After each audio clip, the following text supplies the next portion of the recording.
ఆ రావణాసురుడి వేషం వేసినప్పుడు ఉమ్, ఆ కైలాస పర్వతాన్ని మూసేప్పుడు ఉమ్, 10 గంటలు 12 గంటలు అట్లా కళ్ళు ఆర్పకుండా ఉండడం అంటే ఉమ్, మానవ మాతృడికి సామాన్యం కాదు.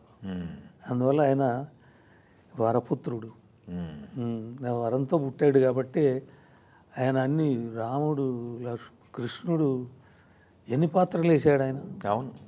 అంతకుముందు ఎవరు వేశారు? చరిత్ర ఆయనది.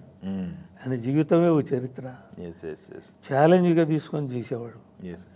తర్వాత వేటూరి సుందరరామూర్తి గారి సభలో మీరు చూశారుగా అందరూ. అవునవును. సినిమా ఇదే కదా ఆ, ఇప్పుడు దీంట్లో చూసుకుంటే. అవును, ఇక్కడ మొత్తం సినిమా వాళ్ళు రాఘవేంద్రరావు గారు, రామోజీరావు గారు, గుమ్మడి వెంకటేశ్వరరావు గారు, విశ్వనాథ్ గారు, కె విశ్వనాథ్ గారు, బాలసుబ్రహ్మణ్యం గారు, మీరు ఉమ్, ఈ ఫోటోలు ఉన్నాయి. నేను మా ఆవిడ